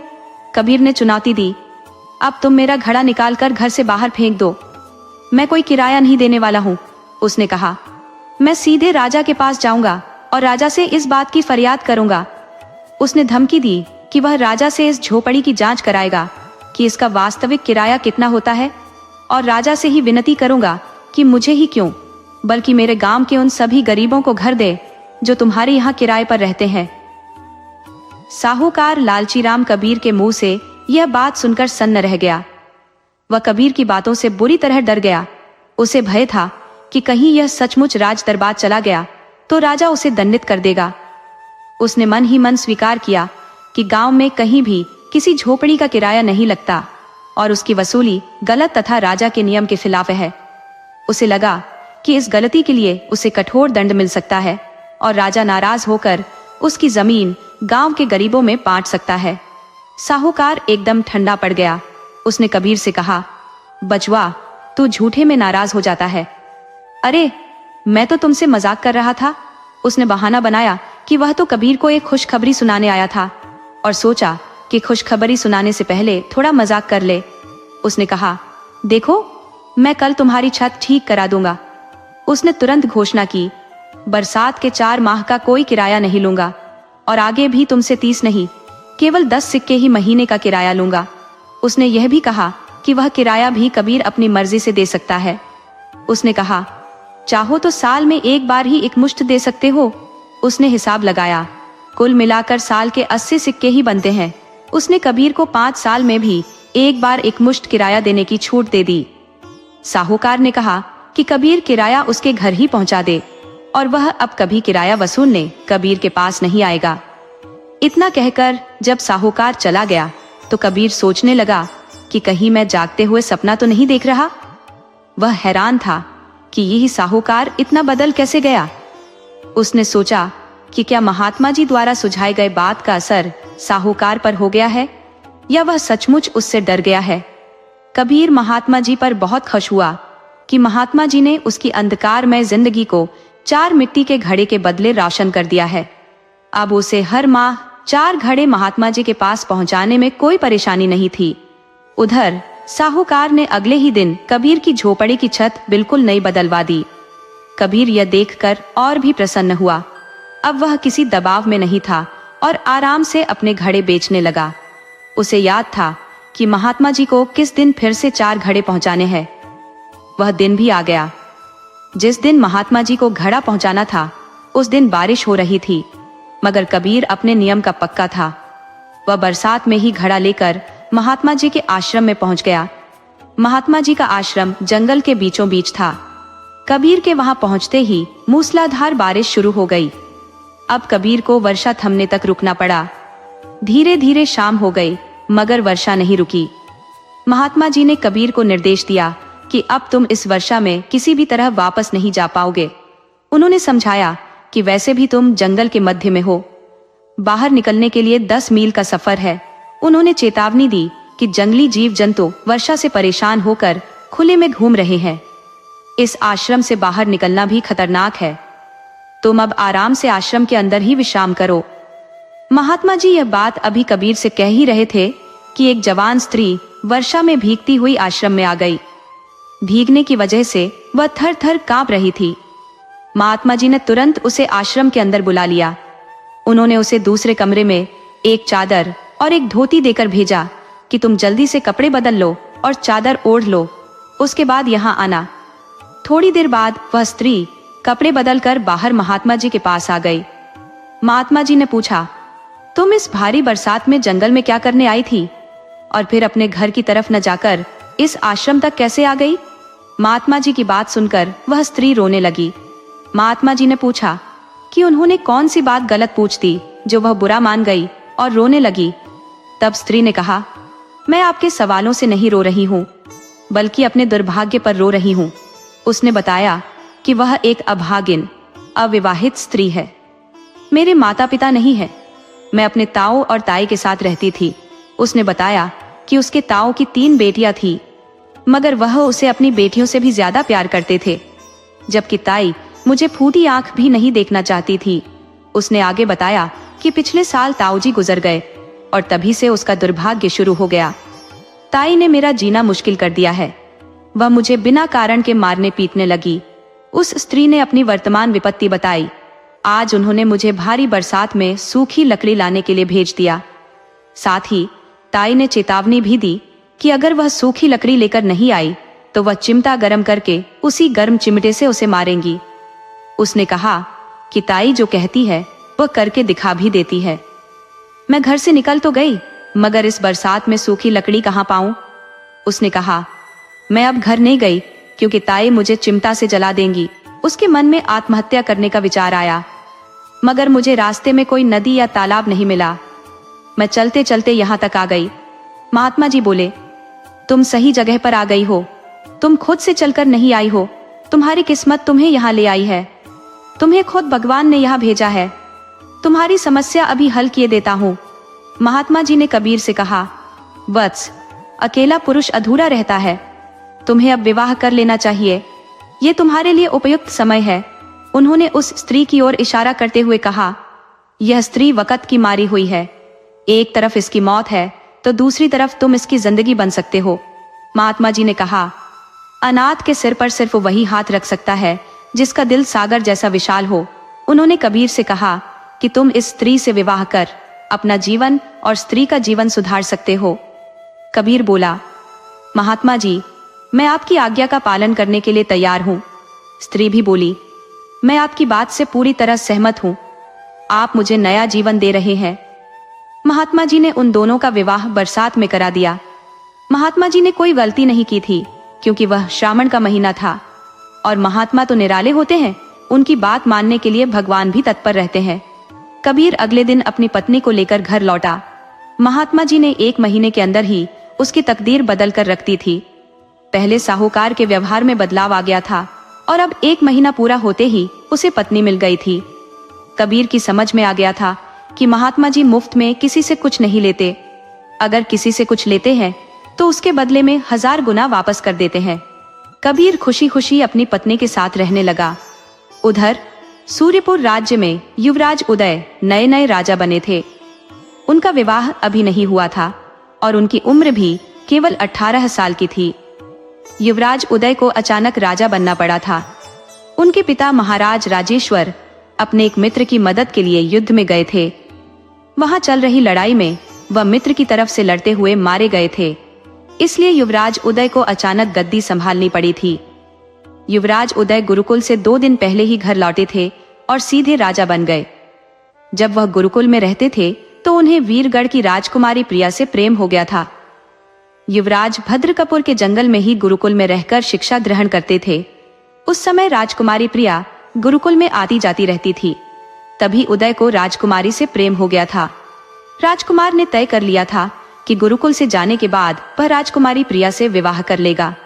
मगर राज दरबार में पहुंचने के बाद उन्हें पता चला कि सारा खेल बिगड़ चुका है। उनके पिता राजेश्वर वीरगढ़ के महाराज विक्रम के हाथों मारे जा चुके हैं। राजेश्वर महाराज विक्रम के प्रतिद्वंद्वी राजा की तरफ से लड़ने गए थे। अब तो महाराज विक्रम कारण बिना ही दुश्मन बन बैठे थे। वह गलती से भी प्रिया का विवाह उदय से नहीं करने वाले थे। महाराज विक्रम एक ताकतवर राजा थे।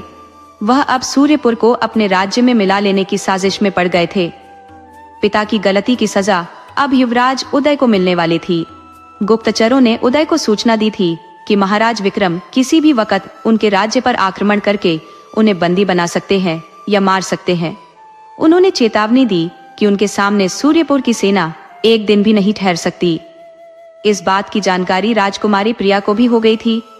वह जानती थी कि उदय बेवजह गेहूं के घून की तरह पीसने वाला है। प्रिया को हर परिस्थिति की जानकारी थी। वह जानती थी कि उदय निर्दोष है और उनके राज्य का सहयोगी है।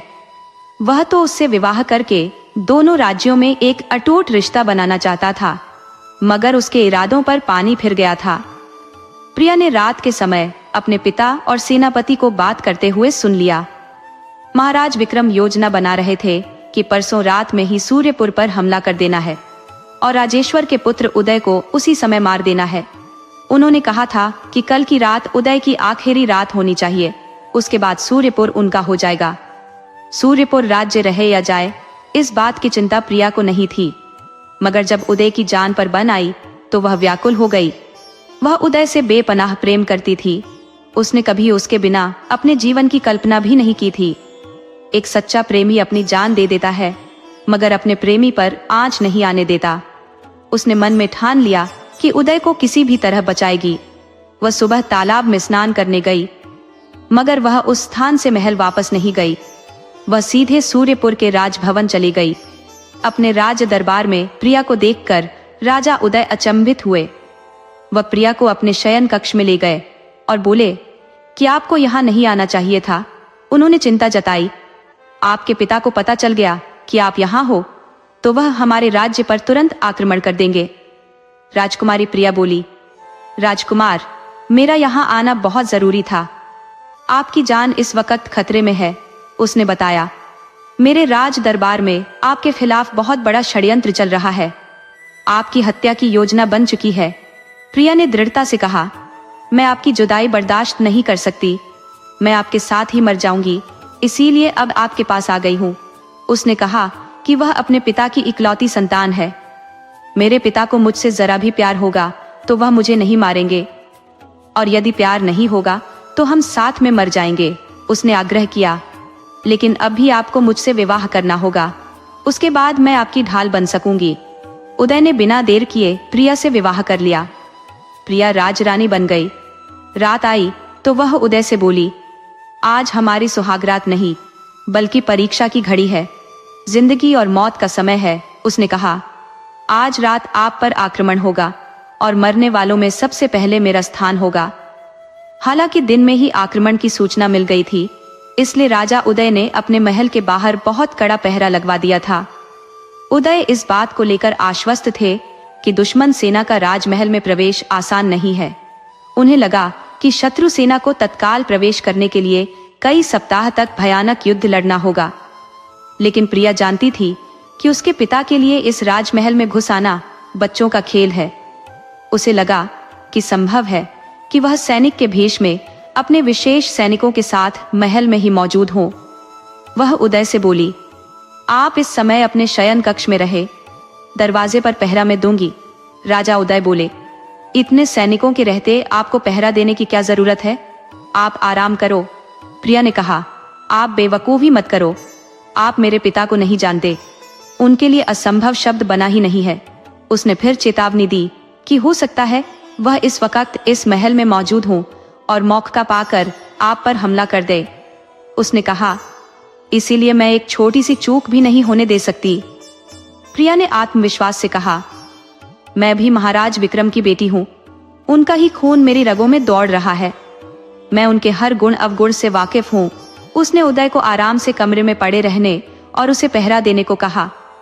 राजकुमारी प्रिया ने मोर्चा संभाल लिया। वह राजा उदय के शयन कक्ष के सामने खड़ी होकर मुस्तैदी से पहरा देने लगी। अब वह अपने पिता से भी दो हाथ करने को तैयार थी।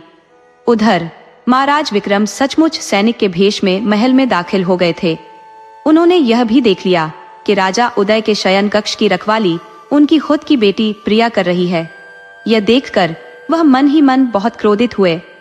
उन्होंने तय कर लिया कि आज वह प्रिया का कत्ल कर देंगे।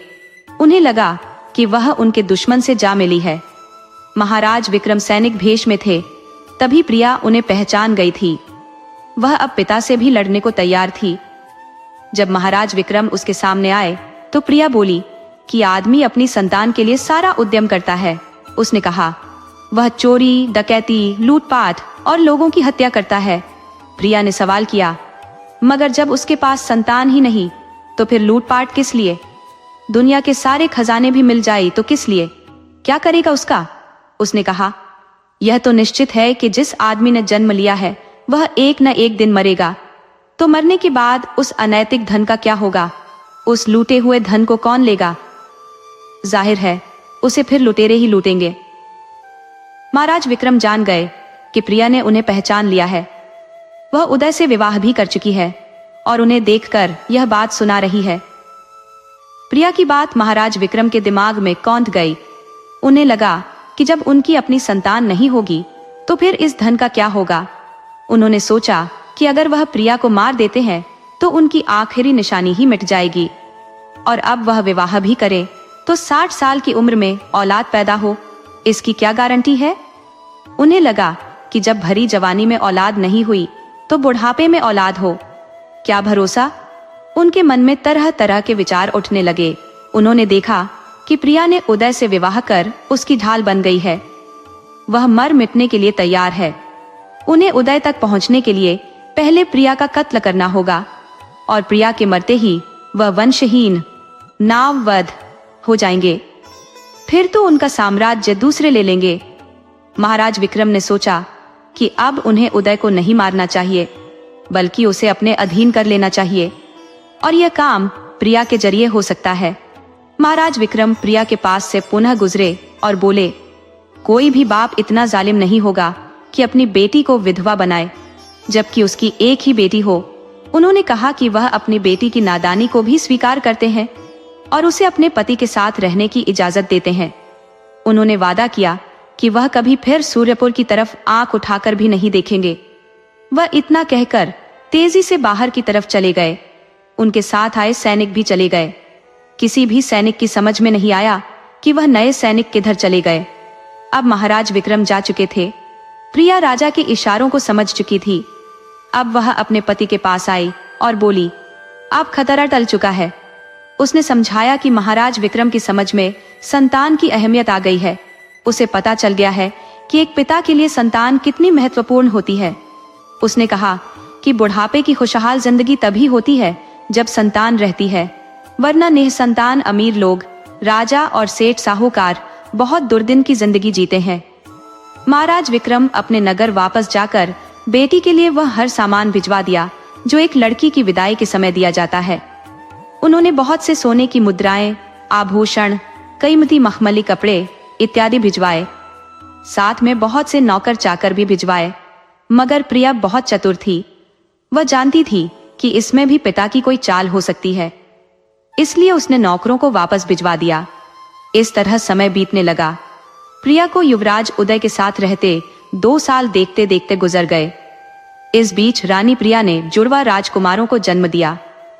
राजा ने दोनों बेटों का नाम क्रम से करण और अर्जुन रखा। समय गुजरता गया। करण और अर्जुन अब 5 साल के हो चुके थे। एक दिन महाराज विक्रम सूर्यपुर आए और अपनी बेटी प्रिया से उसका एक बेटा मांग ले गए। प्रिया ने खुशी खुशी करण को दे दिया। अर्जुन उसके पास रह गया। प्रिया जानती थी कि अब वीरगढ़ का राजा उसका बेटा करण ही बनेगा, तथा अर्जुन के लिए सूर्यपुर राज्य तो है ही। उधर कबीर की पत्नी ने एक बेटी को जन्म दिया। बेटी जन्म के समय ही बहुत खूबसूरत थी। वह देखने में किसी राजकुमारी से कम नहीं लग रही थी। इस तरह कबीर और उसकी पत्नी अपनी बेटी, जिसका नाम रूपसी रखा, का पालन पोषण करने लगे। इधर राजकुमार अर्जुन बड़ा हो रहा था। अब वह 16 साल का हो चुका था। वह रोज जंगल में शिकार खेलने चला जाता और शिकार खेलकर वापस आ जाता। उसकी माँ उसे समझाती कि बेटा, जीव हिंसा कहीं से भी ठीक नहीं है। एक दिन तुम बहुत मुश्किल में आ जाओगे। वह विनती करती, इसलिए मेरी बात मानो और जीव हिंसा मत करो। लेकिन अर्जुन माँ की बात कहाँ सुनने वाला था। एक दिन वह जंगल में शिकार खेलने चला गया। वह चलते चलते शांतिनगर के जंगल में चला गया। उस वक्त जंगल में महात्मा जी अपने आश्रम में रहा करते थे। एक दिन उनके पास एक स्त्री आकर रहने लगी। वह बहुत खूबसूरत थी। उसके पति ने कुलक्षणी होने का आरोप लगाकर उसे घर से निकाल दिया था। शायद वह व्यभिचारिणी थी भी। जब वह महात्मा जी के पास आई तो महात्मा जी ने उसे अपने आश्रम में रख लिया कि जब कभी उसके पति को अपनी गलती महसूस होगी तो वह आकर उसे ले जाएगा। लेकिन 1 साल हो जाने पर भी उसका पति उसे लेने नहीं आया था। उधर वह स्त्री महात्मा जी पर ही डोरे डालने लगी थी। वह इतनी कामातुर हो गई कि महात्मा जी पर दबाव बनाने लगी। अब महात्मा जी उसके काम को पूरा नहीं कर सकते थे तो उन्होंने एक रास्ता निकाल लिया। वह अपनी शक्ति से उस स्त्री को हिरणी बना दिया और खुद हिरण बन गए। अब वह उसके साथ जंगल में रमण करने लगे। उधर राजकुमार अर्जुन जंगल में शिकार को आया था। उसकी नजर हिरण के जोड़े पर पड़ी तो वह उनका शिकार करने के लिए चल पड़ा। उसने एक तीर हिरनी पर और एक तीर हिरण पर चला दिया। हिरनी तो तीर लगते ही मर गई, मगर हिरण मरने से पहले महात्मा जी के रूप में आ गया। यह देखकर राजकुमार डर गया। उधर महात्मा जी ने राजकुमार को श्राप दे दिया कि मूर्ख, तुमने एक अक्षम्य अपराध कर दिया है। उन्होंने श्राप दिया, तुम इसी वक्त हिरण बन जाओ। महात्मा जी आगे कुछ कहने ही वाले थे कि एक देवता वहां प्रकट हो गए।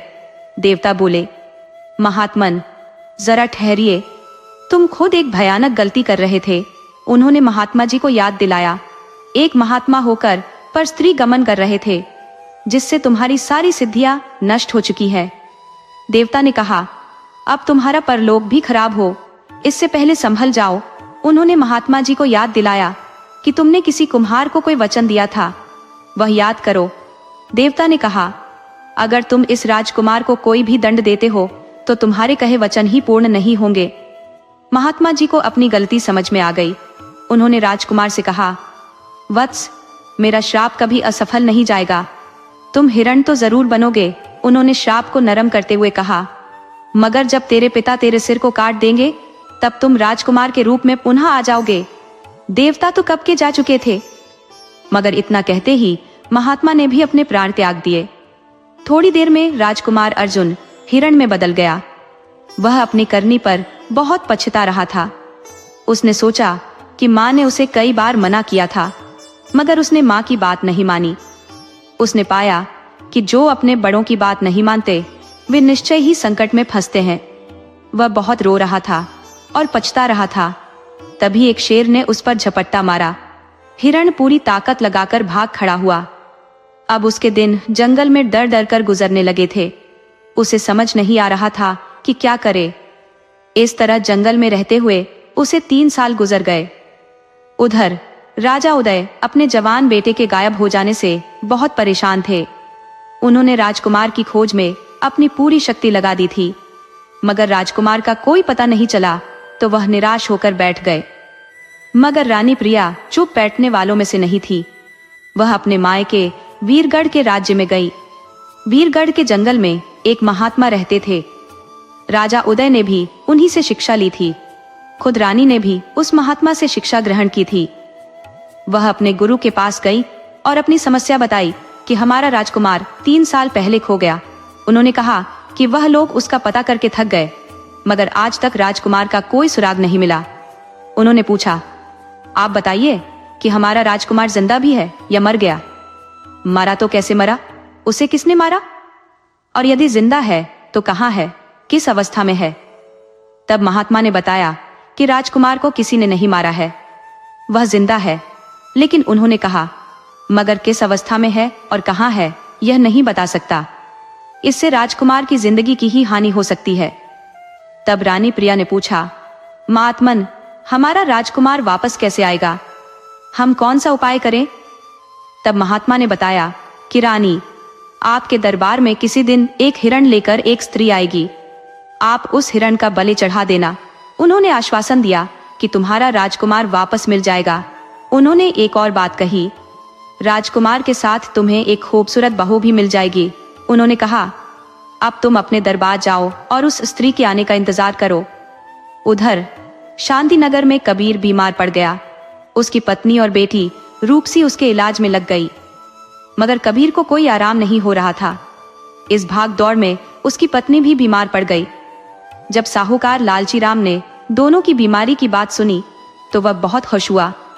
उसने सोचा कि मैं एक भयानक चाल चलता हूं। उसे लगा, साला कबीर मुझे 20 साल से डरा कर रखा है, अब साले की हकड़ी निकालता हूं। उसने सोचा कि कबीर की बेटी रूपसी बहुत खूबसूरत है, उसी से विवाह का प्रस्ताव रखूंगा। मगर यह तभी संभव हो पाएगा जब किसी चाल में कबीर फंसेगा। वह जल्दी से 10,000 सोने की मुद्राएं लिया और कबीर के घर पहुंच गया। वहां पहुंचकर वह कबीर को देखकर बनावटी रोना रोने लगा कि हमारे कबीर भाई बीमार कैसे पड़ गए।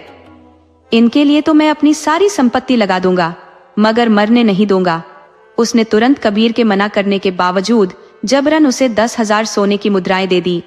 उसने कहा कि जरूरत पड़ने पर वह और भी पैसे दे देगा। साथ ही वह अपने शहर का एक वैद्य खोज लाया। उसने वैद्य से तय कर लिया था कि तुम इलाज का 10,000 सोने की मुद्राएं ले लेना।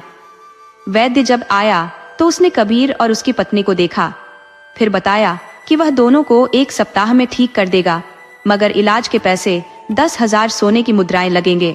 साहूकार कबीर के बोलने से पहले ही बोल पड़ा, अरे तुम इलाज करो, पैसे की कोई चिंता मत करो। वैद्य जानकार था और उसने 1 सप्ताह में ही कबीर और उसकी पत्नी को ठीक कर दिया।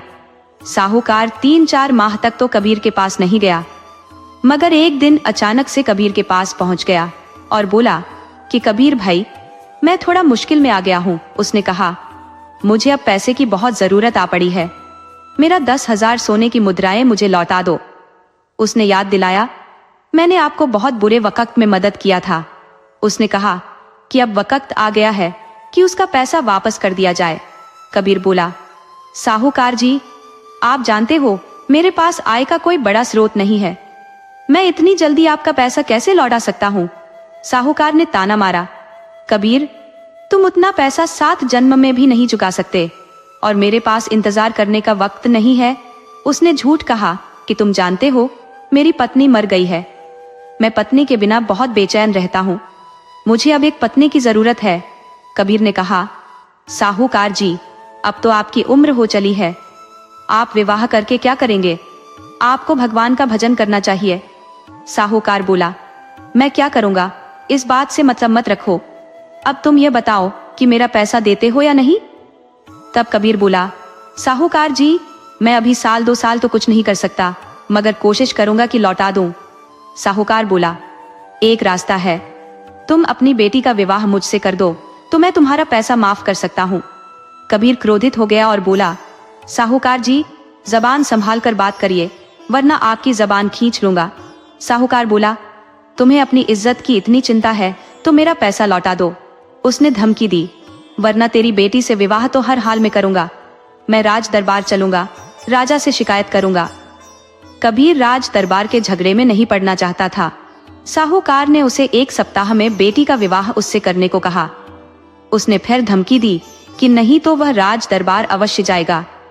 कबीर ने साहूकार से पैसा लिया था, इसमें कोई शक नहीं था, तो वह मन में विचार करने लगा कि कोई न कोई जुगाड़ लगाना होगा। वह रात भर इस बात को सोचता रहा, मगर किसी निष्कर्ष पर नहीं निकला।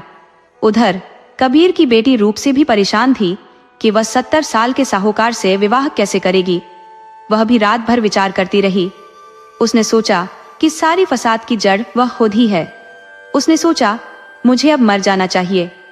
वह भोर में घर से निकलकर जंगल में चली गई। उसने सोचा कि मैं कहीं मर जाऊं। वह एक तालाब के पास गई कि इसी तालाब में कूदकर अपनी जान दे दूं। उस वक्त वही हिरण उस तालाब में पानी पी रहा था। जब हिरण ने देखा कि यह सुंदर लड़की पानी में कूदकर जान देने वाली है, तो वह रुका नहीं। मनुष्य की आवाज में बोल पड़ा कि हे परम सुंदरी, किस दुख के कारण तुम आत्महत्या करने पर तुली हो। एक हिरण को मनुष्य की आवाज में बोलते देखकर रूपसी ठहर गई। उसने हिरण से पूछा, तुम मनुष्य की तरह कैसे बोल लेते हो, क्या तुम कोई चमत्कारी हिरण हो। तब हिरण ने बताया कि हाँ देवी, मैं चमत्कारी हिरण हूँ। उसने कहा, तुम बताओ, तुम्हें क्या कष्ट है, किस कारण आत्महत्या करने चली थी।